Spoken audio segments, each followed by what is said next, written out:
ഞാൻ കേരളത്തിൽ ഒരുമാതിരി ടെലിവിഷൻ സീരിയലിലൊക്കെ അഭിനയിക്കുന്ന ഒരു നടനാണ്. ഇപ്പം എൻ്റെ സീരിയൽ ഏഷ്യാനെറ്റിൽ പോയിക്കൊണ്ടിരിക്കുന്നുണ്ട്. 1600 എപ്പിസോഡായി.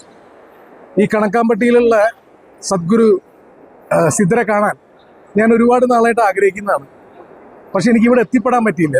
അതെന്താ കാണുന്നത് എനിക്കറിയില്ല. പക്ഷേ ഇന്നലെ മുതൽ എനിക്കിവിടെ വരണം എന്നുള്ളൊരു ആഗ്രഹം എനിക്ക് വല്ലാതെ ഉണ്ടായിരുന്നു. അങ്ങനെ രാവിലെ പുറപ്പെട്ട് ഇങ്ങോട്ട് എത്തി, ഇവിടെ വന്നു. സന്തോഷം എന്ന് പറഞ്ഞു കഴിഞ്ഞാൽ ഭയങ്കര സന്തോഷമാണ്. ഇവിടെ വന്നിറങ്ങി ഞാൻ സ്വാമിയുടെ സമാധിയിൽ പോയിട്ട് അവിടെ കുറേ നേരം ഇരുന്ന് പ്രാർത്ഥിച്ചു. ആവശ്യങ്ങളല്ല, മനസ്സിൻ്റെ സന്തോഷമാണ് ഏറ്റവും കൂടുതൽ വേണ്ടത്. ആ മനസ്സിൻ്റെ സന്തോഷം 100% ഈ സദ്ഗുരു ഈ സമാധിയിൽ വന്നാൽ കിട്ടുന്നുള്ള കാര്യത്തിൽ യാതൊരു സംശയവുമില്ല. അതുകൊണ്ട് ഇവിടെ വരുന്ന എല്ലാ ഭക്തർക്കും നല്ലതേ വരൂ, നല്ലതേ വരാൻ പാടും.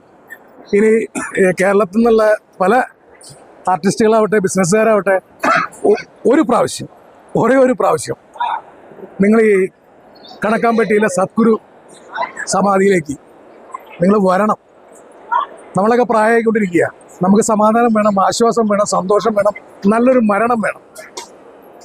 അപകടങ്ങളിൽ പെടാതെ, ആക്സിഡൻ്റ് ഒന്നും ഉണ്ടാവാതെ നമുക്ക് നന്നായിട്ട് ജീവിക്കാനുള്ള സാഹചര്യം സദ്ഗുരുവിൻ്റെ ഭാഗത്തുണ്ടാവുന്ന കാര്യത്തിൽ യാതൊരു സംശയവുമില്ല. ഇവിടെ വരാൻ സാധിച്ചാൽ 1000 നന്ദി പറയുന്നു. ഇവിടെ നിന്ന് ഓരോ സ്റ്റാഫുകളും നമ്മളോട് കാണിച്ച സ്നേഹം എന്ന് പറയുന്നത് നമുക്കൊരിക്കലും അത് മറക്കാൻ പറ്റില്ല. Thank you so much. Thank you so much.